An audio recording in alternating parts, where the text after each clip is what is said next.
અરે સ્વામિનારાયણ, અરે તારીખ આજે 26 એપ્રિલ 2025 રોજના અનુક્રમમાં આપણે આજે રામાનુજાચાર્ય કૃત શ્રી વ્યાસસૂત્રનું શ્રી ભાષ્ય જે છે તે જોઈ રહ્યા છે. ગઈકાલે આપણે જે સમજ્યા એની એક વખત પાછી એકવાર ઝાંકી કરી લઈએ, સમજી જઈએ કે શું કહેવા માંગતા હતા. આપણો મુદ્દો અત્યારે ચાલે છે કે ભાઈ સૂત્રકાર જે છે એટલે વ્યાસજી જે છે એમણે જે સૂત્ર બનાવેલા છે એમના મતને વધુ સારી રીતે કોણ સમજી શક્યો છે કે કોણ સમજાવી શક્યું છે. તો એ આપણો જે કંઈ મુદ્દો ચાલે છે એમાં કાલે આપણે જોયું કે ભાઈ બૌદ્ધ સમયમાં બ્રાહ્મણ ધર્મનું કે તત્વજ્ઞાનનું સ્વરૂપ બધું એક તરફથી જ, એટલે કે બૌદ્ધ ધર્મ અને તત્વજ્ઞાન તરફથી જ ઘડાયું છે એમ માનવું એ ભૂલ છે. હવે સમજવાની આપણે આપણા હિસ્ટ્રીમાં જવું પડે કે આપણો ઇતિહાસ શું છે. એટલે ઈસવીસનની જ્યારથી સાલ શરૂ થઈ એટલે સમજો આજે આપણે 21મી સદી ચાલી રહેલી છે, 2000 આપણે 25માં પહોંચેલા છે, બરાબર. એટલે માનો ને 21મી સદી એટલે 2000 વર્ષ પૂરેપૂરા કમ્પ્લીટ તો થઈ ગયા અને ઉપર 25 વર્ષ બી કમ્પ્લીટ થઈ ગયા. એટલે સમજવાનું એ છે કે જ્યારે આ ઈસવીસનની શરૂઆત થઈ એ ભારતનો એ કાળ કેવો હતો. હા, એટલે એ પહેલાં પણ 3000 વર્ષ પહેલાં કે એ જે 2000ની સાલ શરૂ થઈ ત્યારે જે આપણે ત્યાં અશોકનું રાજ ચાલતું હતું, ઓલમોસ્ટ 1-2ની સાલ આપણે કહીએ તો અશોક સમ્રાટ અશોકનું રાજ ચાલતું હતું. હા, કલિંગ યુદ્ધની પછીનો સમય. હવે એ સમય જે હતો તેમાં અશોકે અને એના પછીના જે કોઈ રાજો આવ્યા એમણે બૌદ્ધ ધર્મ જે હતો તે અપનાવેલો હતો, સમજો. એટલે સામાન્ય રીતે આપણું એવું માનવું છે કે એ સમય દરમિયાન જે બૌદ્ધિસ્ટોને હિસાબે આપણે ત્યાં આપણી જે સંસ્કૃતિના ઓરિજિનલ આચાર વિચાર જે હતા બ્રાહ્મણોના, કે શ્રુતિઓનું જે પ્રતિપાદન વેદોમાંથી જે થતું હતું ને એ પ્રમાણે જે કર્મકાંડ કે એ બધું હતું, એ બધું આપણે એમ કહીએ કે બૌદ્ધો જેવું બૌદ્ધોએ બધું ભૂસી નાખેલું અને આપણે બધી બૌદ્ધોની પ્રણાલિકા જે છે તે અપનાવી લીધેલી એવું આપણે માનીએ તો એ ભૂલ છે.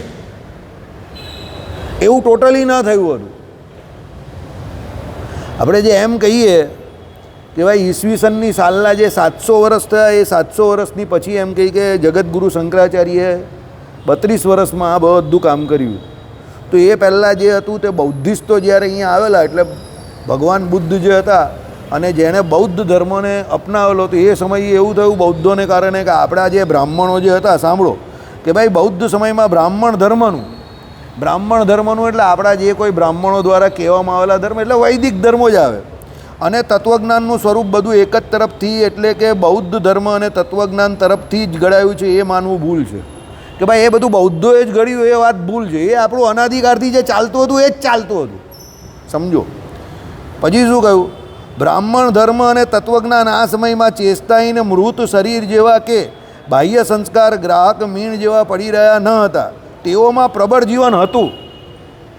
એટલે આપણે જે અત્યારે આ 16 સંસ્કારની વાત આપણા શાસ્ત્રોમાં કરીએ છીએ, ઉલટાનું અત્યારે એવું છે કે આપણા બ્રાહ્મણ ધર્મો જે છે તે કે સંસ્કાર ધર્મો જે છે તે અત્યારે મૃત થઈ ગયા છે. અત્યારે કેટલા લોકો સંસ્કાર લઈ છે? આઈડિયા આવી ગયો. તો એ સમય હાવ આપણો અત્યાર જેવો નહીં હતો, સમજો. હંમેશા યાદ રાખવાનું કે કોઈ પણ તત્વજ્ઞાન કે કોઈ પણ તત્વચિંતક હોય ને એના શબ્દોને 2-3 વાર તમે વાંચો ને, the more you read the more you will get the result. એમાં ઉતાવળ નહીં કરવાની. એટલે એ શું કહે છે કે તમે એમ કહો કે ભાઈ બૌદ્ધો અહીંયા આવ્યા એટલે આપણા જે કોઈ એમ કહે કે બાહ્ય સંસ્કારો હતા તે કે બ્રાહ્મણો જે કંઈ કહેતા હતા એ એમ કહે કે બધું ચેષ્ટાહીન થઈ ગયેલું કે મૃત જેવું થઈ ગયેલું, તે વાત ખોટી. ત્યારે પણ આપણે ત્યાં 16 સંસ્કાર જે કોઈ કહેવાય એ બાહ્ય સંસ્કારો હતા. તિલક ચાલ્લો ત્યારે પણ બધા પોતપોતાના સંપ્રદાય પ્રમાણે કે ધર્મ પ્રમાણે કરતા જ હશે. માળા તો એ પણ ત્યારે હશે જ. બાહ્ય ચિહ્નોનો ત્યાગ નહીં થયેલો, સમજો. એ કહે છે તે સાંભળો, તેઓમાં પ્રબળ જીવન હતું. ઉલટાનું એ પણ બરાબર ચાલતું જ હતું. અત્યારે ઉલટી નથી ચાલતું એવી પરિસ્થિતિ છે. તમે એ કાળને અત્યારના કાળ જોડે જો કમ્પેર કરવા જાઓ તો અત્યારે આપણે સ્વતંત્ર ભારતમાં રહ્યા છે તો પણ અત્યારે આપણે કેટલા લોકો એવા હશે કે જે સનાતનીઓ તિલક ચાલ્લો કરતા હશે, કોઈ પણ ધર્મનો. આપણે અહીંયા કોઈ સંપ્રદાય કે મત પંથની વાત નહીં કરતા, પણ હિન્દુ તરીકે તમારે શિખાસૂત્ર રાખવા જોઈએ, સમજો. શિખા એટલે શું છે કે ભાઈ તમે આ જે એમ કહી કે શિખા બાંધેલી છે તે શિખા રાખવી જોઈએ, કે સૂત્ર જે છે તમારું જનોય સંસ્કાર એ તમારા થયા હોવા જોઈએ બ્રાહ્મણ ક્ષત્રિય વૈશ્યના. તો કેટલા ટકા લોકો આજે અત્યારે એ બ્રાહ્મણ ધર્મ પ્રમાણે કે એ સંસ્કાર પ્રમાણે શિખાસૂત્ર રાખે છે? ઓછા લોકો, બહુ ઓછા. તો તે સમયે આવી પરિસ્થિતિ નહીં હતી. ભલે બૌદ્ધો અહીંયા આવેલા પણ અહીંયાની જે આપણી સનાતન સંસ્કૃતિ હતી તે જીવતી હતી, મૃતની હતી. નહીં, ઇન્ડિયામાં ફેલાયેલો એવો એક પક્ષ છે કે અહીંયાના જે રાજાઓ ખરા ને આપણા, તે રાજાઓ બધા બૌદ્ધ થઈ ગયેલા, એટલે રાજા જેવું કરે ને એની અસર પ્રજા પર પડે જ, સમજો. એટલે ઇન્ડિયામાં ફેલાયેલો, એવું નહીં કે નહીં. અત્યારે પછી એનો એક સમય આવ્યો અને પછી અત્યારે નીકળી ગયો. બાકી અત્યારે બહુ ઓછું પ્રચલન છે. પણ બાકી એ જે સમય હતો ને એમાં ભારતના ઘણા બધા જે કોઈ ક્ષેત્રો હતા ને એમાં નાના નાના રજવાડા જે રાજાઓ કહેવાય ને એણે પણ બૌદ્ધ ધર્મ અપનાવેલો. એટલે તો જગતગુરુ શંકરાચાર્યએ આખા ભારતની પરિક્રમા 3 વખત કરવી પડે છે. અને આપણા જે કોઈ જીર્ણ દેવાલય થઈ ગયેલા, જે કે આપણા જે કોઈ એમ કહીએ કે સંસ્કૃતિથી બિછડી ગયેલા લોકો હતા, એ લોકોને પુનઃ ઘર વાપસી પ્રોગ્રામ યોગી સાહેબ જે કરે છે અત્યારે, એ ઓરિજિનલ એનો જે પ્રણેતા જે એના હતા તે કોણ હતા? એ વિચાર કોનો હતો ઘર વાપસીનો? જગતગુરુ શંકરાચાર્યનો હતો, સમજો. યોગી સાહેબ જે અત્યારે ઘર વાપસી પ્રોગ્રામ કરે છે, આ કામ ઓરિજિનલી કરેલું જગતગુરુ શંકરાચાર્યએ, કે જે હિન્દુઓ પોતપોતાના સનાતન ધર્મને કે બાહ્ય સંસ્કારને ભૂલીને વટલાઈ ગયેલા કે બીજી બાજુ ચાલ્યા ગયેલા, કા ગયા નહીં હતા ને એ લોકોની જે સ્થિતિ હતી તે એક હિન્દુ સંપ્રદાય પ્રત્યે એકદમ ગૌણ ભાવના થઈ ગયેલી, સમજો. એ ગૌણ ભાવનાને પાછી એમણે એક્ટિવ કરી, પ્રગતિશીલ કરી. કારણ કે એમને જોયું કે આ મંદિરો જ્યાં સુધી બરાબર ન હશે, આ મૂર્તિ પૂજા બરાબર ન હશે, આ ઉપાસના બરાબર ન હશે, ત્યાં સુધી હિન્દુ પાછા મંદિરે આવવાના નથી. માણસ જ્યાં સુધી મંદિરે ન આવે ને, કોઈ પણ મંદિરે ન જાય ને, ત્યાં સુધી આધ્યાત્મિક જગતમાં એની ઉન્નતિ નહીં થાય. એની જે કડી જે છે ને તે કોઈ પણ એક સંસ્કાર સ્થાન જોડે જોડાયેલી હોવી જોઈએ. મંદિર જે છે તે આપણું સનાતન સંસ્કૃતિનું બહુ મોટું સંસ્કાર સ્થાન છે. સંસ્કારનો અર્થ અહીંયા આધ્યાત્મિક સંસ્કાર. હવે એની જોડે જ્યાં સુધી પેલો જોડાયેલો નહીં હોય, કાં કોઈ સંપ્રદાય જોડે કે કોઈ પંથ જોડે જોડાયેલો નહીં હોય, તો એ સંસ્કારોની જે આપલે વિચારોની આપલે બંધ થઈ જાય. એટલે જગતગુરુ શંકરાચાર્યએ આ જ કામ કર્યું, બધું એક્ટિવ કર્યું, સમજો. 32 વર્ષની નાની ઉંમરમાં 3 વખત આખા ભારતનું વિચરણ, એ પણ આજથી 1500 વર્ષ પહેલાંનું ભારત, આજનું નહીં. આજનું ભારત તો એના આમ બહુ નાનું છે. ત્યારે તો ઈરાન ઈરાક સુધી ફેલાયેલું હતું, સમજો. બરાબર. કેમ કર્યું એમણે એ વિચરણ? કે ભાઈ જે આપણી 500-700 વર્ષમાં પરિસ્થિતિ થયેલી, એ એકચ્યુઅલી ઇમારતો કે મંદિરો જીર્ણ નહીં થઈ ગયેલા, લોકોની શ્રદ્ધા જીર્ણ થઈ ગયેલી, એને એમણે જીવતી કરી. જો તમારી અંદર જે હોય ને એ પ્રમાણે જ તમારું કામ થાય. બહાર પણ તમે બહાર જેવા દેખાવ ને, મોસ્ટલી તમારી અંદર એવી જ ઘટનાઓ ચાલી રહેલી હોય કે એ તમે બહાર, બાકી બહુ ઓછા માણસ એવા હોય કે જે એવી એક્ટિંગ કરી શકે કે બધું જ બરાબર છે, સબ સલામત. બાકી તમારી અંદર જે ચાલતું હોય ને એ જ બહાર તમે બતાવો. એ બહાર દેખાઈ આવે, બતાવવાની જરૂર નથી, એ દેખાઈ આવે. એટલે જગતગુરુ શંકરાચાર્યને દેખાયું કે આ બધા જે નિરસ થઈ ગયા છે સંસ્કૃતિ પ્રત્યે, એને એક્ટિવ કરવા પડશે. એટલે આમાં એ લખે છે, આ શું લખે છે સાંભળો, કે એકચ્યુઅલી એવું નહીં હતું કે ભાઈ બધું મૃતપ્રાય જ થઈ ગયું હતું. આ એ સંદર્ભમાં જ વાત કરે છે, સમજો. કે ભાઈ બાહ્ય સંસ્કાર કે ગ્રાહક મીણ જેવા પડી રહ્યા ન હતા, તેઓમાં પ્રબળ જીવન હતું. એટલે લોકો ત્યારે બાહ્ય સંસ્કારને માનતા હતા, જનોય શિખાસૂત્ર હતા, અને અન્ય ધર્મ અને તત્વજ્ઞાન ઉપર અસર કરવાનું સામર્થ્ય હતું. એટલે આપણા સનાતન ધર્મમાં ત્યારે પણ બીજા જે કોઈ ધર્મ હોય એની પર બી અસર થાય એવી સામર્થ્ય હતું. ઉલટી અત્યારે નથી. અત્યારે આપણા લોકો કન્વર્ટ થઈને બીજી બાજુ જઈ રહેલા છે. ત્યારે તો હતું સામર્થ્ય. બલકે વસ્તુતાએ બ્રાહ્મણ અને બૌદ્ધ પ્રવૃત્તિ એકબીજાથી વિશ્લિષ્ટ હતી જ નહીં એમ કહીએ તો પણ ચાલે. અને એટલે વિશ્લિષ્ટ એટલે હાવ જુદી નહીં હતી. એટલે બૌદ્ધ ધર્મમાં જે હતું તેને બ્રાહ્મણ ધર્મમાં આપણે ત્યાં જે હતું તે બધું સેમ ટુ સેમ જ જતું હતું, સમજો. એ કંઈ હાવ જુદું નહીં હતું કે ભાઈ આપણે અત્યારે કોઈ ધર્મ એવો નથી કે જે ધર્મ આપણા ધર્મનું સંપૂર્ણપણે ઉલટું જ ચાલે છે. જે અત્યારે ચાલે એવું નથી કે બોલી બોલીને મારે કે તું કોણ છે, કારણ કે એનું બધું આપણાથી ઉલટું ચાલે છે. એવું નહીં હતું બૌદ્ધોનું, સાવ ઉલટું નહીં ચાલતું હતું. વિશ્લિષ્ટનો અર્થ શું? સાવ વિશેષ કે સાવ જુદું, એવું નહીં હતું. સાંભળો, નહીં એમ એટલે વિશ્લિષ્ટ હતી જ નહીં એમ કહીએ તો પણ ચાલે. અને રીઝન યાની યુક્તિ એ યુગનું પ્રધાન લક્ષણ હોવાથી શ્રુતિના પરસ્પર વિરુદ્ધ દિશતા વાક્યોનો.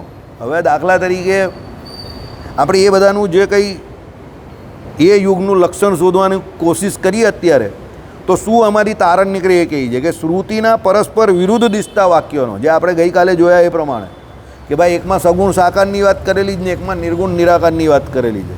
શ્રુતિના જ વાક્યો છે, તો એવા વાક્યોનો શું અર્થ કરવો?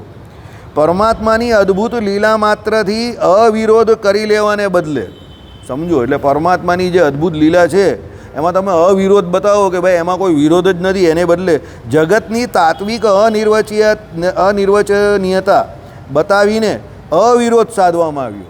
એટલે શ્રુતિઓ વચ્ચે જે વિરોધ તમને દેખાય છે એ વિરોધને દૂર કેવી રીતે કર્યો? તો જગતની જે તાત્વિક અનિર્વચનીયતા બતાવીને, એટલે જગત જે છે એની જોડે અનિર્વચનીયતા બતાવી કે જગત વિશે કંઈ કહી શકાય એવું નથી, કારણ કે અનિર્વચનીય છે, એમાં કાયમ ફેરફાર થયા કરે છે. જગત પરિવર્તનકારી છે, નાશવંત છે. એટલે પરમાત્માને વિશે કોઈ વિરોધ નથી. ગઈકાલે આપણે છેલ્લે એન્ડમાં પણ આ જ વાત કરેલી, સમજો. એટલે શ્રુતિઓનો જે વિરોધ જે છે તે ભગવાનના સ્વરૂપનો વિરોધ નથી, એ જગત જે છે એના પરિણામમાં વિરોધ બતાવે છે કે જગત જે છે એમાં બધાનો વિરોધ છે. સામાન્ય રીતે જે તત્વચિંતકો છે ને એમાં પણ ભગવાનને વિશે બહુ મોટા મતાંતર નથી, સાકાર કે નિરાકાર એટલા જ હશે, પણ જગતની ઉત્પત્તિ છે કે જગત કેવું છે એના વિશે બધાને બહુ મતાંતર છે. કોઈ કેવું કહે છે કે જગત ભગવાનમાંથી થયું તો ભગવાનને કોઈ પ્રોબ્લેમ નથી કારણ કે એ નિર્વિકારી છે. કોઈ એવું કહે કે ભગવાન નિર્વિકારી હોય તો એમાંથી જગત થઈ જ કઈ રીતે શકે? સમજો, આઈડિયા આવ્યો? તો વિકાર આવી ગયો, તો શ્રુતિઓના વચન વચ્ચે વિરોધ આવી ગયો. એટલે બધે તકલીફો આ છે, સમજો. એટલે ગઈકાલે જે બે પ્રકારની શ્રુતિઓ બતાવી, નિર્ગુણમ નિષ્ક્રિયમ શાંતમ, નેતિ નેતિ, આ બંને જે છે તે કેના માટે છે? તો નિર્ગુણ બ્રહ્મ માટેની છે. જે પહેલું છે એ લોકો બ્રહ્મ માને છે તે, અને બીજી તદેક સહિત બહુશ્યામ પ્રજાએ તત્તે જો અસૃજત ઇત્યાદિ સવિશેષ બ્રહ્મના શ્રુતિ પ્રતિપાદક વાક્યો પણ જોવામાં આવતા હતા. એટલે એ આ સંદર્ભમાં કહે કે જ્યારે આ શ્રુતિઓનો વિરોધ તમને દેખાય તો એ ભગવાનના સ્વરૂપનો વિરોધ નહીં માનતા કે ભાઈ એક જ ભગવાન બે જગ્યા પર અલગ અલગ વાત કેમ કરે, કે એક જ ભગવાનનું સ્વરૂપ. ભગવાન તો એવા જ છે, પણ જગતની ઉત્પત્તિ જે થઈ તેના વિશે આ બધાને વિદ્વાનોને મતાંતર છે, સમજો. એટલે હું તમને વારે વારે કહું છું, કોઈ મત સંપૂર્ણપણે ખોટો નથી. તમે કોઈ મતને એમ નહીં કહી શકો કે આ મત સંપૂર્ણ ખોટો હોય. એનું કારણ તમને કહો, એ બધા જગતગુરુ હતા અને એ બધાને ભગવાને જ મોકલેલા હતા, તો એ સંપૂર્ણપણે ખોટા હોય એવું તો બને જ નહીં ને. અને બીજી વાત, જે લોકો અત્યારે ડિક્લેર કરે છે, સમજો કે મતો બધા સંપૂર્ણપણે ખોટા છે, તો હું એ લોકોના મગજ જે છે તે પેલા બધા જે જગતગુરુ થઈ ગયા એના કરતાં વધારે સારા ચાલે છે? એ લોકોની જ્ઞાન શક્તિ પેલા લોકો કરતાં વધારે સારી ચાલે છે કે એ લોકો એવું ડિક્લેર કરે છે કે ભાઈ એ મત હાવ ખોટા હતા? મતોમાં ત્રુટીઓ હોઈ શકે અને એ ત્રુટીઓ બધી દૂર કરેલી છે, બીજાએ ખંડન કરેલા છે, માનીએ આપણે, પણ મત હાવ ખોટા હતા કે એક હાવ બકવાસ એવું બને જ નહીં. કેમ? કરનારા વ્યક્તિ તો જોવો તમે, એને કરનારા માણસ તો જો. આ બધા ભગવાને શંકરનો સાક્ષાત અંશ હતા, જગતગુરુ શંકરાચાર્ય, તો એ કંઈ સાવ ખોટો મત તો નહીં આપે ને. તે સમયને અનુસારે કદાચ એમણે એવું નિરૂપણ કરેલું હોય, સમજો. પણ એ તો મેં તમને કાલે કહ્યું એ પ્રમાણે કે ભગવાન બુદ્ધ પોતે જ વેદનો વિરોધ કરે છે, ને આ બાજુ આપણે એવું કહીએ જે વેદને નહીં માને એ નાસ્તિક કહેવાય, તો એનું તો સંભળાય નહીં. તો ભગવાન પોતે જ વિરોધ કરતા હોય તો શું કરીએ આપણે? એટલે એ બધી સમયની મગજમારી હોય છે. એટલે આ બધી ચર્ચામાં બહુ કટ્ટર બનવાની કે બહુ માથાકૂટ કરવાની જરૂર નથી. આને એક ફિલોસોફી તરીકે લઈને આગળ વધવાનું, ખાલી સમજી લેવાનું કે આપણે ભગવાનનું સ્વરૂપ કેવી રીતે સમજવાનું છે. આજે જ એક ભગતે મને વોટ્સએપ કરીને પેલું વાક્ય મોકલું, આપણા ડેઇલી આમાં સાંભળનારા યુઝર છે, એટલે એમણે ફોલોઅર છે, તો એ એમણે બહુ સરસ કહ્યું, પૂછ્યું કે તમે આ શ્રી ભાષ્ય જે એમ કે આનંદ શંકર ધ્રુવનું ચલવો છો, તો મુક્તાનંદ સ્વામીનું પણ છે જ ને, હરજીવનદાસ શાસ્ત્રીએ એક પ્રકાશન કરેલું છે, તો એનું શું છે? અરે મેં કહું મુક્તાનંદ સ્વામીનું પણ છે જ, પણ એ મુક્તાનંદ સ્વામીને ગોપાળાનંદ સ્વામીનું જે છે તે આના બેઝ પર જ બનેલું છે. એટલે બેઝ મૂળ આનો છે. એમાં જેમ આપણે દાખલા તરીકે અત્યારે ગોપાળાનંદ સ્વામીનું ગીતા ભાષ્ય રવિવારે વાંચીએ છીએ, તેનો બેઝ મૂળ કેનો છે? તો રામાનુજ ગીતા ભાષ્યનો જ છે ને. તો એમાં આપણે રામાનુજ ગીતા ભાષ્ય પરથી એ ગોપાળાનંદ સ્વામીનું ગીતા ભાષ્ય ભુજથી જે પ્રકાશિત થયું છે તે લીધું. તો આમાં આપણે આ લીધું, ઓરિજિનલ લીધું, આનંદ શંકર ધ્રુવવાળું, કારણ કે આ રામાનુજનું છે અને શ્રીજી મહારાજે તો એ જ કહ્યું છે કે રામાનુજવાળું આપણે પસંદ છે શ્રી ભાષ્ય, તો આમાં આપણે મૂળ લીધું છે. હવે એ ભાઈ અત્યારે ઇન્ફોર્મેટિવ બનેલા છે, બધું એકસાથે કરવાના ચક્કરમાં જે અમદાવાદ દેશમાં છે. કાલે એમણે મારી જોડે વાત કરી કે અમારે ત્યાં કથા વાર્તાનું ટોટલી અંગ જ જે છે તે નેસ્તો નાબૂદ થઈ ગયું છે. કથા વાર્તા જેવું થતું જ નથી. સુરેન્દ્રનગરના છે, અમારા આખા દેશમાં જ કથા વાર્તા જેવું નથી, સમજો. એટલે અમને બહુ સત્સંગની બહુ ભૂખ છે, બહુ તકલીફ છે. પુસ્તકોની વાત જ નહીં કરવાની, અમારા દેશમાં પુસ્તક કોઈ મળતા જ નથી. અમદાવાદ દેશમાં, વડતાલ દેશમાં જે છે તે છે, અને કથા વાર્તાનું અંગ પણ જે બચેલું જ તે આપણે ત્યાં બચેલું છે. હવે આપણે ત્યાં 2 સમય કથા ચાલે છે તે ભગવાનની દયા સમજજો. મોટા મોટા મંદિરોમાં અમદાવાદના 2 ટાઈમ પણ કથા નહીં ચાલતી. મેઇન મંદિરોમાં જે થતી હોય એ જ, બાકી આ સુરેન્દ્રનગરના બીજા જે કોઈ મંદિરો ત્યાં કથા જ નહીં ચાલતી. એક સમય પણ કથા નહીં ચાલતી. કથા જેવું કંઈ મળે જ નહીં, સમજો. એટલે બહુ તકલીફ છે. એટલે આપણે બહુ સરળતાથી બધું પ્રાપ્ત થયું છે ને એની કદર નથી, બરાબર. હરિજી આપણા હરિપ્રકાશ શાસ્ત્રી સમયસર આવીને અહીંયા જે 1 કલાક બંને સમય મળીને જોવા જઈએ તો 1.5-1.5 કલાક જે કથા કરે છે, લોકો બહુ ઓછા અહીંયા આવે છે, બરાબર. એ વસ્તુ બરાબર નથી. કથા વાર્તા આટલી વ્યવસ્થિત શાસ્ત્રોક્ત રીતે કોઈ કરતું હોય તો પબ્લિક જે કોઈ બીજું કામ કરતું હોય એણે છોડીને અહીંયા એવા વ્યક્તિને સપોર્ટ કરવો જોઈએ, બરાબર. અહીંયા જોઈએ તો 20 માણસ માંડ બેઠેલા હોય છે એમની કથામાં. મને બહુ દુઃખ થાય. અત્યારે ટાઈમ પાસ કરતા હોય છે. અરે કથામાં આવીને બેસો નહીં ભાઈ. સારો માણસ કોઈ સારું કામ કરે છે તો એના તમારે કામની અંદર સહભાગી થવું જોઈએ, સમજો. અને મંદિરમાં જ્યારે પણ કોઈ કાર્ય મંદિર તરફથી થતું હોય તો તમારે એની અંદર ભાગ લેવો જોઈએ. કાં તમે ન કરો એ અલગ વાત છે, પણ એના વિરોધ તો એનો જરા પણ ન કરવો જોઈએ. રોજ કોઈ માણસ આટલો સમયસર આવીને કથા વાર્તા કરે. આવા સાધુ એક કૃષ્ણ સ્વરૂપદાસજી હતા ને, કાળા કે લાલ ચશ્મા પહેરતા હતા, મને એકચ્યુઅલી યાદ નથી. એમનો અવાજ બહુ પહાડી હતો. એ આવી રીતે બહુ સમયસર આવીને કથા વાર્તા કરતા. હા, ખાનદેશી કાળા ચશ્માવાળા બહુ સરસ કથા કરતા હતા. હરજીવનદાસ શાસ્ત્રીને એમણે વચનામૃત પણ એક બહાર પાડેલું. અને એમણે હરજીવનદાસ શાસ્ત્રીના પેલા મધ્યના 9મું વચનામૃત છે ને, એની ટીકાના વાક્યો પણ રહેવા દીધેલા. પછી અમે એને કહેલું કે તમે કાઢી નાખતે તો તે કંઈ ના, એમ કે શાસ્ત્રી મહારાજે નહીં કાઢ્યા તો આપણે કાઢવાવાળા કોણ? એટલે આપણે પબ્લિકને ખબર તો પડે ને કે આ પાછળથી ઘૂસેલા જેટલા ટીકામાં આ પ્રમાણે લખેલું છે. એ બહુ સરસ કથા કરતા હતા. એમનો અવાજ બહુ સરસ હતો. સવારે પણ કરતા હતા અને સાંજે પણ કરતા હતા. એ ગયા પછી કોઈ પહેલાં વ્યક્તિ એવા હશે જે શાસ્ત્રોક્ત રીતે આ પ્રમાણે કથા કરે. એ વાતને 20 વર્ષ વીતી ગયા. આ વાત હું તમને જે કરું છું તો 1998-2000ની વાત કરું. કૃષ્ણ સ્વરૂપદાસજી એ પછી બધા વક્તાઓ તો આવ્યા, પણ આવા નહીં કે જે શાસ્ત્રોક્ત રીતે એમ કહે કે જે કોઈ દેવ આચાર્ય કે શાસ્ત્રોની જે ગરિમા છે એ મુજબ કથા કરે. બધા પોતપોતાના હિસાબે કરવાવાળા તો ઘણા આવે, પણ આવી રીતે નહીં એમ. તો આપણે એવા લોકોને સહકાર આપવો જોઈએ. મંદિરે વહેલાઓ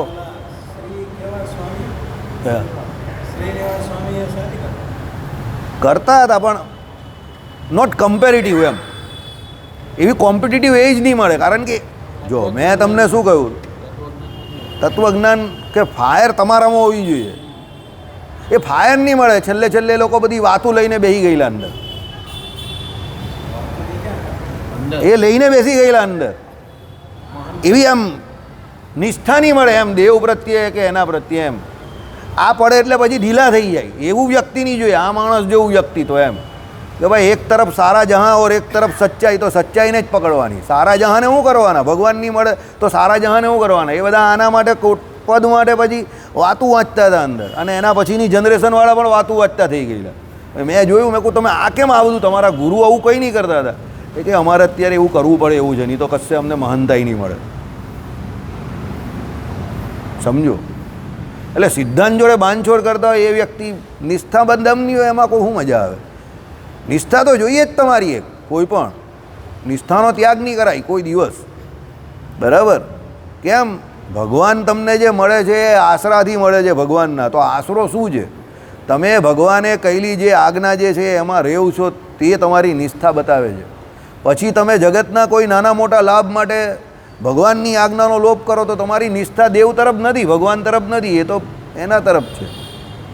એ ભાઈ તો શ્રાદ્ધ આપણે એની વિરુદ્ધમાં બોલેલા કે શ્રાદ્ધ શ્રીજી મહારાજનું નહીં થાય, તો એણે અહીંયા 11ની સભામાં આપણી વાતનો વિરોધ કરીને એમણે શ્રાદ્ધ ઉપર ચલવું કે આપણે તો શ્રાદ્ધનો ઉત્સવ તરીકે માનીએ છીએ ભગવાનના. આપણે કંઈ જીવનું શ્રાદ્ધ કરીએ એવી રીતે નહીં કરતા. અરે ભાઈ, ઉત્સવ તરીકે કરવાનું તો ભગવાનનું શ્રાદ્ધ કરવાનું. તમારે ભગવાનનું શ્રાદ્ધ કરવાનું, એને તમે ઉત્સવ કહો, સમજો. તમને ઉત્સવ કરવા માટે બીજા કોઈ દિવસ જ નહીં દેખાતા. એ જ દિવસ દેખાયો, અને એ પણ ભગવાનનું શ્રાદ્ધ. તમે એને ઉત્સવ કહો પાછા? એ કેવી વાત? પણ કેવું કે બીજા કરતા હતા એટલે એ લોકોએ પણ ચાલુ કર્યું, એમ બતાવવા માટે કરવું પડે ને. એટલે એવું નહીં હોવું જોઈએ. યાદ રાખજો, તમારી જે પ્રમાણેની દેવ પ્રત્યે નિષ્ઠા છે, શાસ્ત્રો પ્રત્યે નિષ્ઠા છે, આચાર્ય પ્રત્યે નિષ્ઠા છે, એની ઉપર જ તમારો મોક્ષનો પૂરેપૂરો આધાર રહેલો છે, સમજો. પછી તમે જગતના થોડા ઘણા લાભ માટે કે તમારી વાહવાઈ માટે નિષ્ઠા વારે વારે ફેરવો, જેની નિષ્ઠામાં દમની એની આ લોકને પરલોકમાં કોઈ કિંમત નહીં મળે, એની કોઈ કિંમત નહીં કરે. સમજો, આજે કંઈ એમ કહે કે હું આમ કરીશ તેમ કરીશ ને કાલે જઈને એ માણસ ફરી જાય, એની વ્યવહારમાં પણ કોઈ રિસ્પેક્ટ નહીં બને. એ બધા કે આ તો ફરી જાય છે, વાતે વાતે ગોળ ગળ ગબડી જાય છે. બરાબર, એવી રીતે ના ગબડાય. શાસ્ત્રોના અર્થ જે છે એનો પણ તમે તમારા લાભ માટે પોતાના મત પ્રમાણે અભિપ્રાય પ્રમાણે અર્થઘટન ના કરો. જે જેવું છે એ પ્રમાણે કહેવાનો નિષ્પક્ષ તમારો ઓનેસ્ટી એટલે પ્રામાણિક રીતે પ્રયાસ જે છે તે બતાવો, એ કરો. ખોટા પડી શકો, આઈ એગ્રી. ઘણી વખત એવું બને કે તમે અર્થઘટન કરવામાં ભૂલ થાય. તમારી ભૂલ સાહજિક વસ્તુ છે, પણ તમે જાણી જોઈને તોડી મરોડીને ના કહો તમારા લાભ માટે, એ ખોટી વાત છે. બરાબર, એટલે એવા માણસ જ ઊંધા પડે છે. આ તમને કહી દઉં, જે માણસ આવી રીતે તોડી મરોડીને શાસ્ત્રોનો અર્થ કરવા જાય છે ને એ જ બધા ઊંધા પડે છે પોતાના સ્વાર્થ માટે. આ તમને જેને ઓછી સમજ પડે જ ને એ ઊંધા નહીં પડતા. જે તોડી મરોડીને અર્થ કરવા જાય જ ને એ જ ઊંધા પડે. કારણ કે એ ચેડા કોની જોડે કરે છે? ભગવાન જોડે ચેડા કરી રહેલો છે, તો પછી ભગવાન એને છોડે ખરા? ના છોડે. એટલે એવા તોડી મરોડીને પોતાના હિસાબે અર્થઘટન કરવા નહીં જવાના, એ ભૂલ છે. ચાલો હવે આગળ.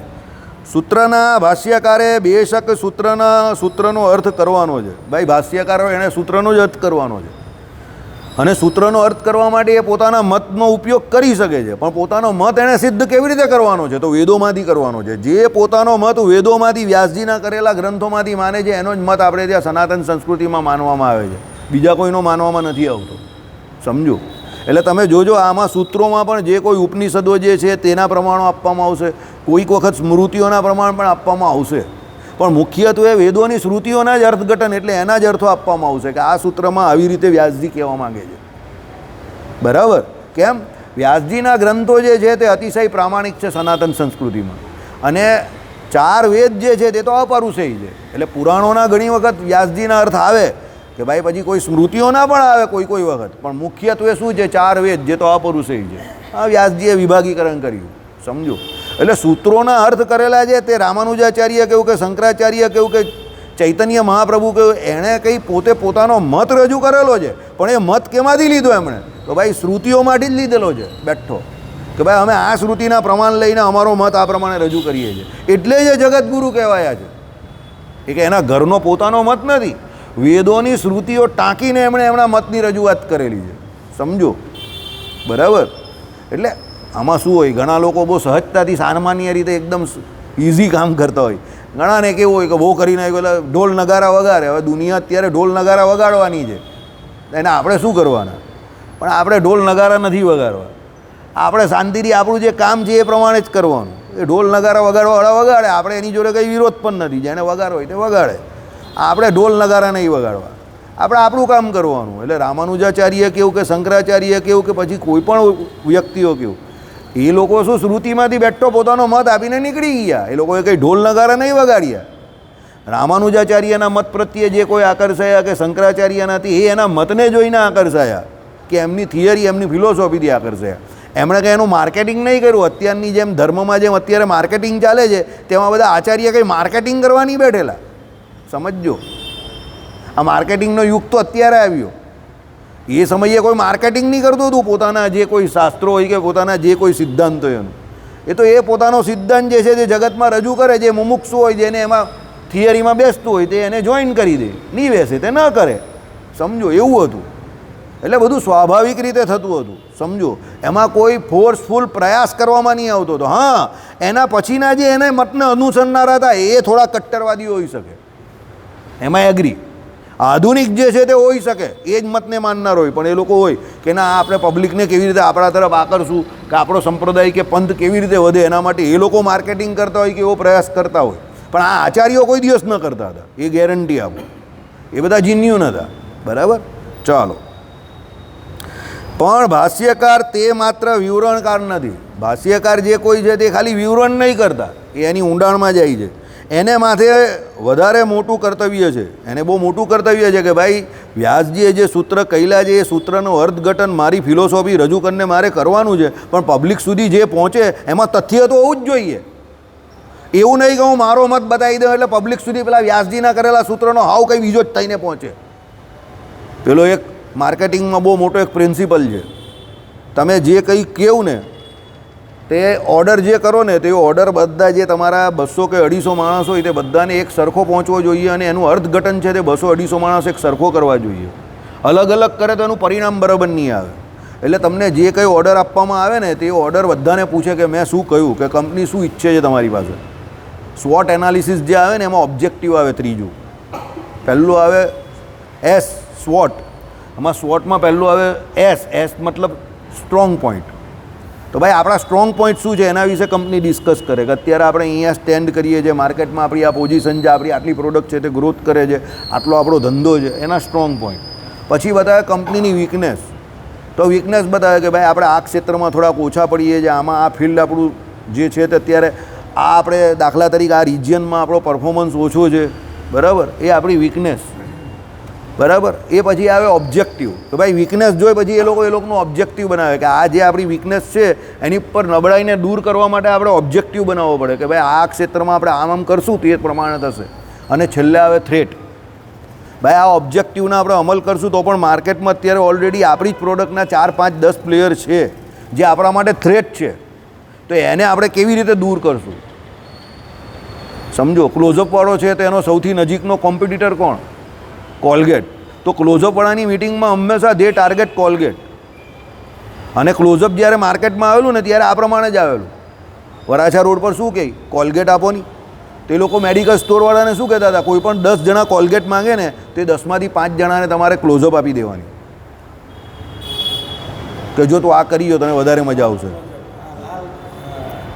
આ લાલ કોલગેટ છે, નવી આવેલી છે. જો આ વરાછામાં એ લોકોએ પ્રયોગ કરેલો અને એ પ્રયોગ એનો સફળ થયો. ક્લોઝઅપ જે છે તે કોલગેટ જે હાથીનો પગ હતો ને એની અંદરથી થોડો ખાઈને ક્લોઝઅપ પણ બહુ આગળ ચાલી ગઈ. કારણ કે લોકો એને પેસ્ટને કોલગેટ તરીકે જ ઓળખતા હતા. સમજો, કોલગેટના નામે. એટલે એણે શું કર્યું? ક્લોઝઅપ વાળાએ કે જે કોલગેટ માંગવા આવે ને કે ભાઈ કોલગેટ આપો નહીં, તેને આ પકડાવવાની. કારણ કે એને વાંચતા તો આવડતું જ નહીં હતું એ સમય પર કે કોલગેટ ને ક્લોઝઅપના સ્પેલિંગમાં શું ફરક છે. સમજો, એટલે એણે શું આ લાલ થઈ ગઈ અને આ પેલા કરતાં વધારે મજા આવશે. અને એમાં છે ને જિંગલિંગ ટેસ્ટ હતો એનો. મેન્થોલ બહુ વ્યવસ્થિત નાખેલું પહેલી ક્લોઝઅપ હતી ને એમાં. એટલે પેલો કરે એટલે માઇન્ડ એકદમ ફ્રેશ લાગે પેલો કે આ કોલગેટ બહુ જોરદાર છે. પછી પેલો બીજી ફેરી જાય તો શું કહે? પેલી લાલ કોલગેટ આપજો. એને નામ હજુ નહીં ખબર પણ એ શું કહે છે? લાલ કોલગેટ આપજો. સમજો, આ બુદ્ધિના વિષય છે બધા. દુનિયા છે ને બુદ્ધિજીવી લોકોથી પડેલી છે. બુદ્ધિ તમારે ક્યાં વાપરવી એ જોવાનું છે.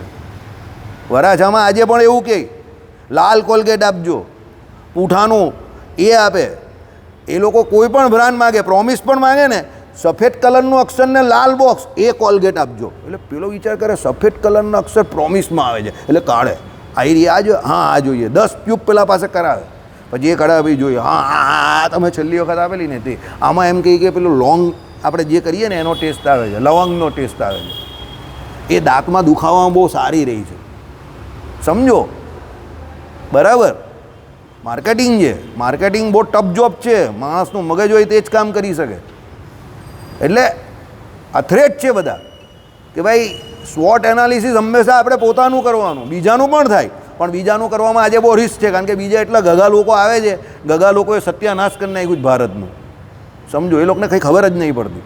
એ હજુ બીજી 18મી ને 20મી સદીમાં જ જીવી રહેલા છે.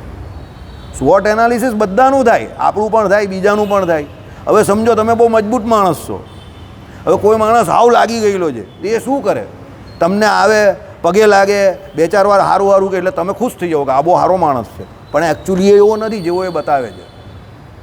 એ તો પડી ગયેલો છે એટલે અત્યારે તમને એ પગે લાગે છે કે કેમ છો કેમ નહીં કરવા આવે છે. એ તમારાથી કંઈ આમ તેમ થશે ને તો એટલો તમારાથી કોસો દૂર ચાલ્યો જશે. એ મતલબથી તમારી જોડે જોડાયેલો છે. આ તમને કોણ શીખવાડે? સ્વોટ એનાલિસિસ શીખવાડે. આઈડિયા આવી ગયો? સમજો, તમે જેટલી માનો છો કે આપણે જેટલી જોઈએ છે એટલી દુનિયા નથી. દુનિયા બહુ મોટી છે અને દુનિયામાં ઘણું બધું ઘણા બધા લોકો કરી રહેલા છે. આપણે શાંતિથી દાળ ભાત શાક રોટલી ખાઈને જીવીએ છીએ એટલે આપણે બહુ ખુશ છે. ઓકે, ખુશ છે તે સારી વાત છે. પણ એવું માનવાને કારણ નથી કે આપણે ખુશ છે એટલે સાચા જ છે, એ આપણા સુકૃત છે એટલે આપણે ખુશ છે. સાચા છે એવું ન માનતા, સાચા ઘણા બધા હોય છે અને હોશિયાર પણ ઘણા બધા હોય છે. એટલે એવી ભૂલ નહીં કરતા કે આપણે જ સાચા ને આપણે જ હોશિયાર. યાદ રાખજો, ફિસોડા નીકળી જાય જે દિવસે આપણે એ રિયાલિટી ફેસ કરશું ને ત્યારે ફિસોડા નીકળી જાય કે ભાઈ લોકો આટલા બધા હોશિયાર હોય છે. બરાબર? એટલે શાંત રહેવું, એકદમ શાંત રહેવું, અને જે કોઈ આવેલો એને શાંતિથી સાંભળવો પહેલાં, પછી કંઈક પણ દલીલ કરવી. બરાબર? ચાલો,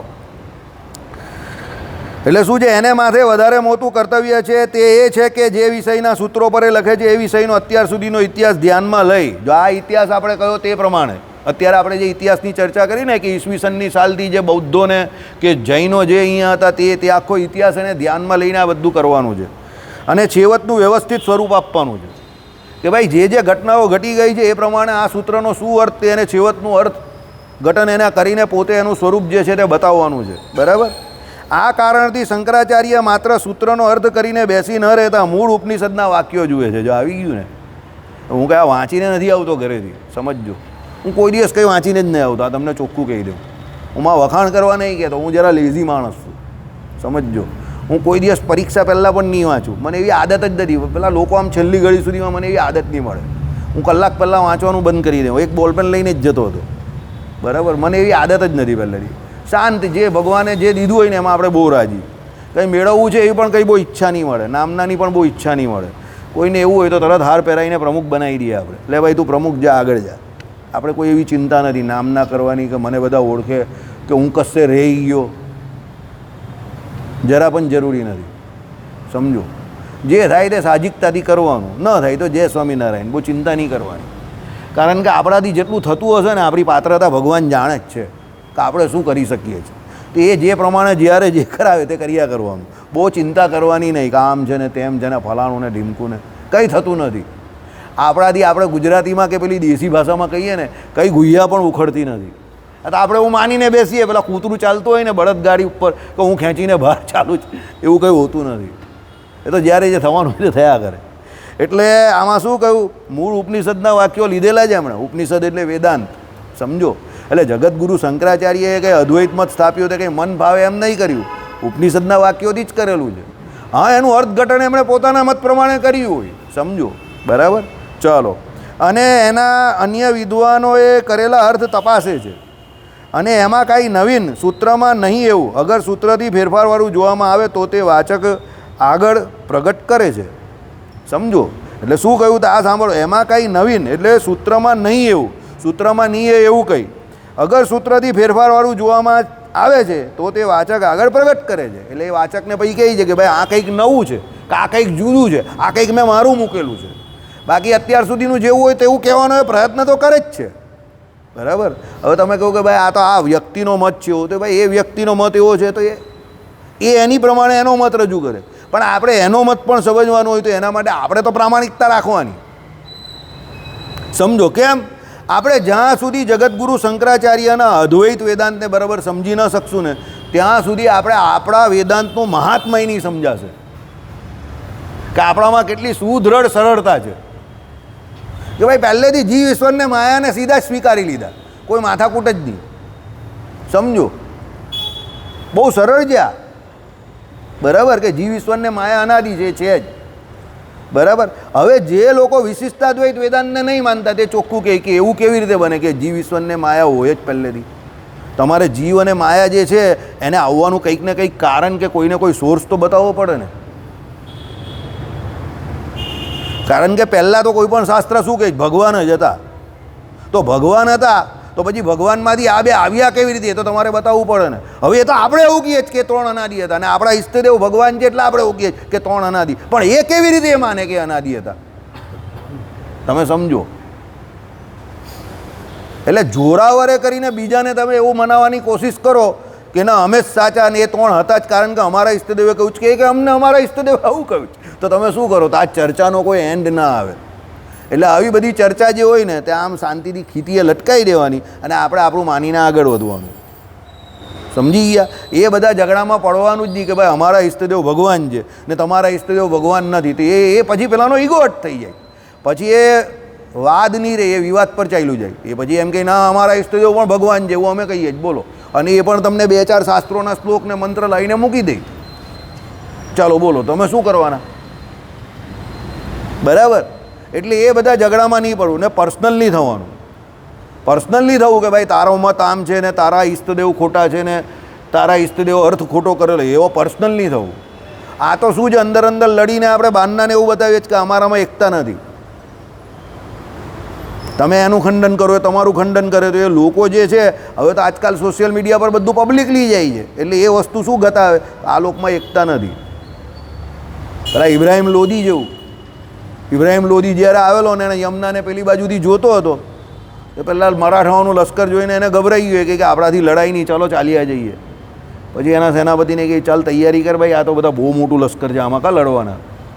પછી સાંજ સુધી બેઠા ને જોયું તો પેલા અલગ અલગ ચૂલા સળગતા હતા બધાના. लोधी कही कि ये क्या है, कुछ पता नहीं चल रहा है. तो कि साहब ये ऐसा है, इसमें कुछ ब्राह्मण होते हैं, कुछ क्षत्रिय होते हैं, कुछ वैश्य होते हैं, ये लोग सब एक दूसरे के हाथ का खाते नहीं है, सब अपना अलग अलग पका के खाते हैं. लोधी कही तो जीती ગયા આપણે, તો વાંધો નહીં, ચાલ આપણે યુદ્ધ કરવાનું છે. પેલો કહી કેમ સાહેબ નિર્ણય કેમ બદલી નાખ્યો? જે એમ કંઈ સાથે બેસીને ખાઈ નહીં શકતો હોય તો એ સાથે લડવાનો કેવી રીતે? इंशाअल्लाह साथ में खाएंगे, साथ में काटेंगे, साथ में बांटेंगे भी फिर इंशाअल्लाह. आओ समझो. અત્યારે બી આપણે એવું જ છે, મારા ભગવાન મોટા, મારા ભગવાન આચા, તારા ભગવાન નાના. તે મારા ભગવાનને નાના કીધા, ઓછા કીધા, હું તારા ભગવાનને નાના કહું, મોટા વધારે મોટા કહું. આ જ ઝઘડા કરીએ છીએ. ના કશ્મીરમાં 28ને મારી નાખ્યા પેલા લોકોએ બોલીને. એ પૂછ્યું કે તું કયા પંથનો છે, કયા સંપ્રદાયનો છે? શું પૂછ્યું? શું પૂછ્યું એને? કયા ધર્મનો છે? બસ. ને ગોળી મારીને બધાને, પતી ગઈ વાત. આ જ બુદ્ધિ છે આપણી હજુ પણ. એ લોધી જે હતો એ જ અત્યારે કાર્યક્રમ ચાલી રહેલો છે. એ લોધી હતો ને આપણે લોકો આપણે પેલી કહેવત છે ને, હમ નહીં સુધરેંગે. આપણે સુધરવા માંગતા જ નથી. આપણામાં એ બુદ્ધિ જ નહીં આવતી કે આપણે અંદર અંદર લડવું નહીં જોઈએ. આપણે તરત જ આમ કરીને ઊભા થઈ જઈએ. વાતે વાતે દરેક મુદ્દાને પ્રતિષ્ઠાનો મુદ્દો જ બનાવી દઈએ. યાદ રાખજો, નાના માણસ હોય ને એ વાતે વાતે પ્રતિષ્ઠાનો મુદ્દો બહુ બનાવે. અમારા ગરીબની તો ઇજ્જત બહુ વાલી ઇજ્જત. અરે તું ગરીબ રહ્યો તેમાં તારો વાંક છે, બીજાનો કાં વાંક છે? હવે ઇજ્જતની કાં વાત કર્યા કરે છે? અમારા ગરીબની ઇજ્જત હું ઇજ્જતની પથારી કર્યા કરે. કામ કરને તો ઇજ્જત ઓટોમેટિક વધી જશે. તારી કાં ઇજ્જત લૂંટાઈ ગઈ કે તારી કાં ઇજ્જતના કારખાના ચાલે છે? દરેક બાબતમાં બોલો ગરીબ છું એટલે ઇજ્જત. અરે હું ઇજ્જતની વાત કરે છે. ઇજ્જત તો કર્મથી બને તારા. તું ગરીબ છે કે પૈસાદાર છે એનાથી થોડી બને છે. કામ કર તો ઇજ્જત બની જશે તારી. પણ દરેક બાબતને બોલો પ્રતિષ્ઠાનો પ્રશ્ન બનાવી દે. પ્રતિષ્ઠા દરેક જગ્યા પર નહીં ચાલતી, સમજો. રિયાલિટી જે ચાલતી હોય એ સ્વીકારવી પડે. ખાલી પ્રતિષ્ઠાને શું કરવાના? ખોટી પ્રતિષ્ઠાને. અત્યારે પેલા લોકો ખોટી પ્રતિષ્ઠાની હાન મારે છે. જોજો 2 મહિનામાં શું થશે તે. બરાબર. આપણે કહેતા નહીં હતા કે જરા ગ્રહોની ચાલ બદલાવા જેવું, જરા મીનમાં જવા દેવું શનિને, પછી તમે જોજો મજા આવી જશે તમને. ગયો ને શનિને રાહુ 12માં મીનમાં આવી ગયા ને, હજુ તો સમુદ્રમાંથી આવશે બધા. કારણ કે મીન રાશિ કોની છે? જળની રાશિ છે. હજુ તો જળ તરફથી એક સંકટ આવવાનું બાકી છે.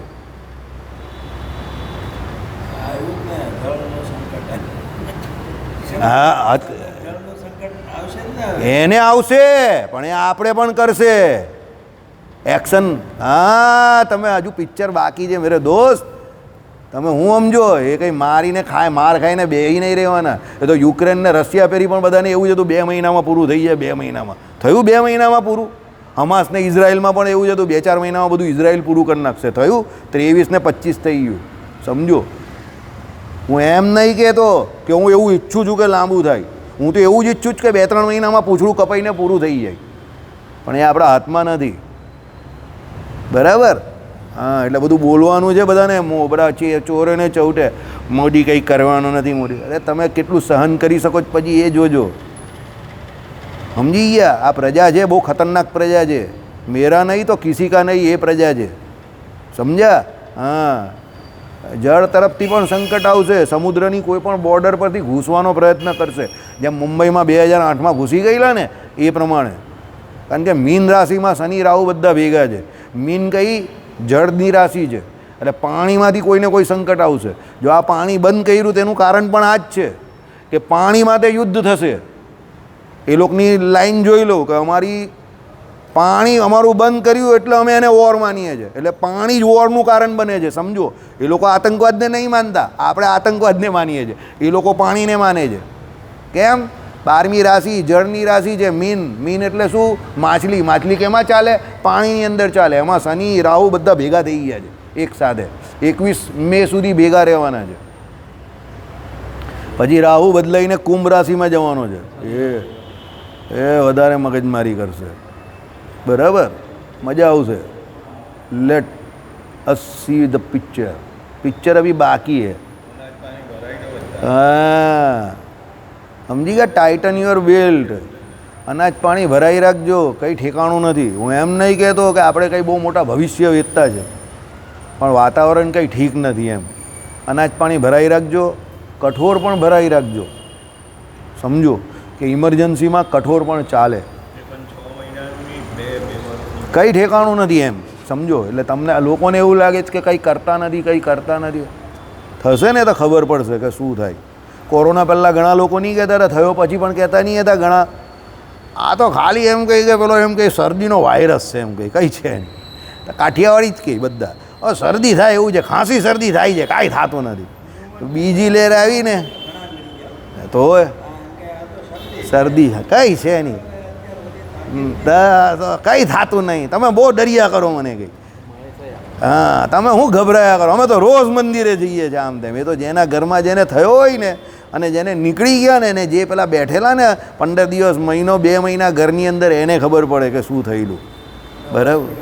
હા, હોસ્પિટલમાં રહ્યા હોય એને જેના ઘરનું એક વ્યક્તિ ગયું એને ખબર પડે. તો પછી એ તો બોલે કે જેને કંઈ નહીં થયું એને તો બધું મજા જ મજા છે. બરાબર? એટલે લેટ અસ હોપ ધેટ કે ભાઈ એવરીથિંગ વિલ બી ઓકે. ભગવાન બધું સારું કરે. પણ વાતાવરણ બહુ ઠીક નથી. આ શાંતિ જે છે ને, આ શાંતિ યુદ્ધ પહેલાંની શાંતિ છે.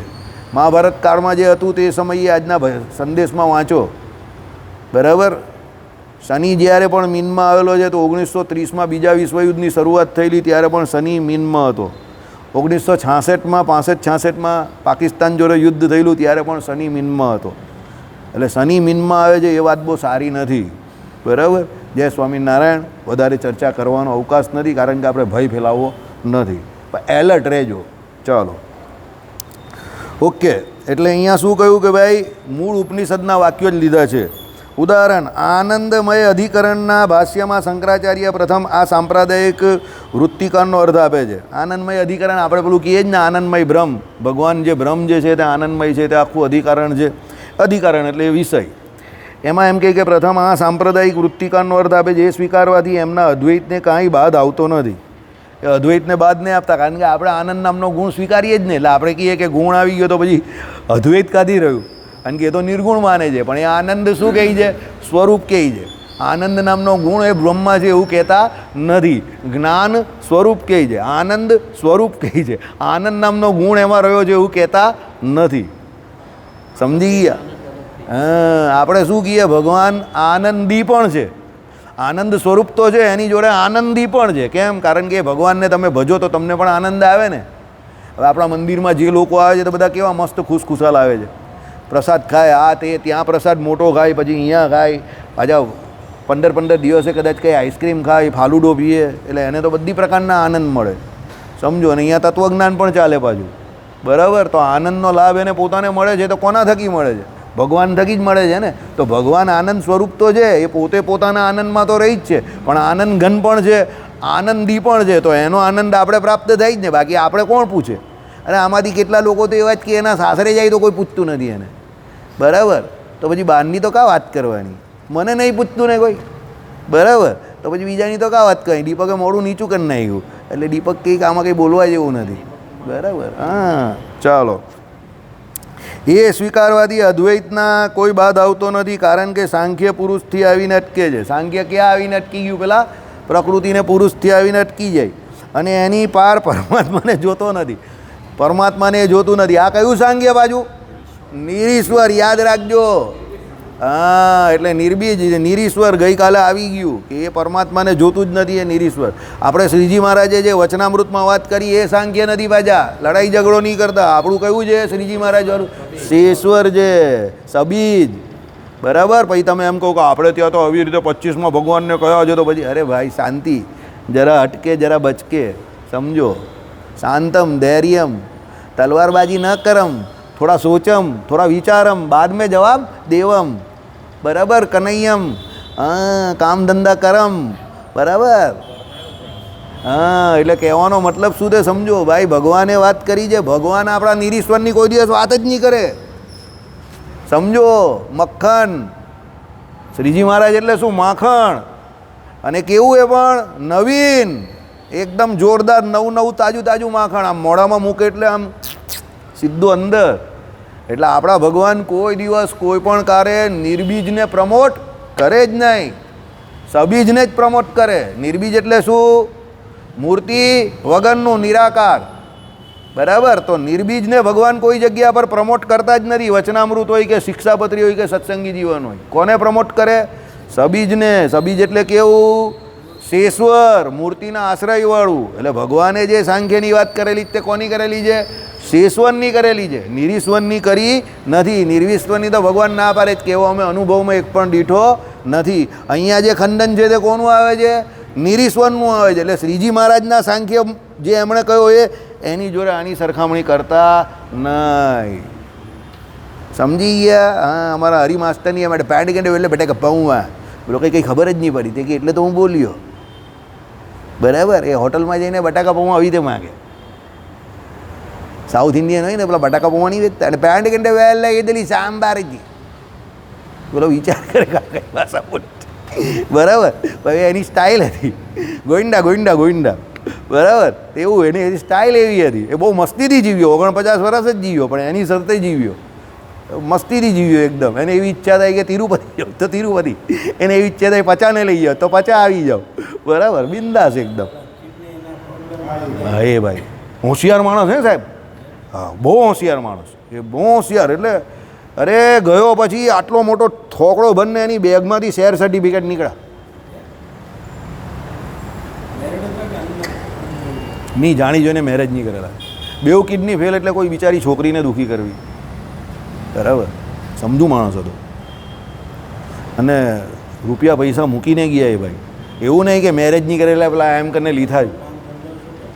એ શેર બજારનું કરતા હતા, પછી આ પોસ્ટનું, પછી આ આપણે આ જે જમીનને મિલકતને એમાં ઇન્વેસ્ટમેન્ટ કરતા હતા એ ભાઈ.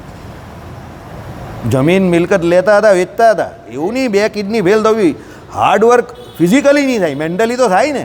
મેન્ટલી બધું મૂકીને ગયા, પૈસા રૂપિયા બધું. ને આખી જિંદગી વ્યવસ્થિત જીવો એમ. પેલું એવું નહીં કે કોઈની પાસે, અને બિંદાસ જીવે એમ. એવું નહીં કે ભાઈ પેલું હા હા બધું એ કામ કરે લોકોનું. ને એની પાસે તમે કંઈ પણ પૂછો તો ઓન ધી સ્પોટ દરેક પ્રશ્નના જવાબ હોય. ઘરે જઈશ તને તરત જવાબ હોય, તરત એનો રિપ્લાય આવે. શેર માર્કેટમાં પણ એને સારું નોલેજ હતું. એ બહુ યંગ એજથી શેર માર્કેટમાં એ ભાઈ કામ કરતા હતા. ડબ્બા બજાર હતું ત્યાં ના કરતા હતા. અમે એની પાસેથી જ જતા હતા. હરિશન મલયાલમ, એનું નામ હરીશભાઈ હતું, તો અમે એને હરિશન મલયાલમ જ કહેતા હતા. એક શેર હતો ને હરિશન મલયાલમ, તે મને એણે અપાવેલો એટલે વર્ષો પહેલાં. ચાલો, એટલે તેની પાર પરમાત્માને જોતો નથી. એ વાત તો એમને અનિષ્ટ જ છે ભાઈ. એ સાંખ્યશાસ્ત્રની વાત આ શંકરાચાર્ય પણ નહીં માનતા, જે પરમાત્માને નજીક. જો ભાઈ એક વસ્તુ તમને ચોખ્ખી કહી દઉં, કોઈ ગમે એટલો હોશિયાર હોય દુનિયામાં, પણ એ ભગવાનને જ ન માનતો હોય તો આપણા માટે શું કામનો? કંઈ કામનો છે તારા માટે કે મા માટે? કોઈ બહુ હોશિયાર હોય તો મારા માટે તો કોઈ કામનો નથી.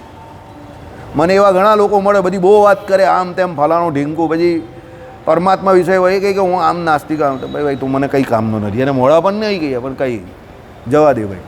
હવે કોઈનું શાસ્ત્ર ગમે એટલું જ્ઞાનની દ્રષ્ટિએ બહુ ઉત્તમ હોય, પણ એ પરમાત્મા સુધી પહોંચતું જ નહીં હોય, તો પછી જ્ઞાન શું કામનું? એ જ્ઞાન શું કામનું જે પરમાત્મા વિષયક બાબતમાં કોઈ આગળ જ નહીં વધતું હોય? એટલે જગતગુરુ શંકરાચાર્યએ શું કહ્યું કે ના ભાઈ, એ અમને અનિષ્ટ છે, એ અમે માનતા નથી. બરાબર. માટે જીવાત્મા પરમાત્માનો ભેદ જેટલે અંશે સાંખ્ય વિરુદ્ધ ખરો છે, તેટલો ઉડાવી દેવાનો એમનો યત્ન નથી.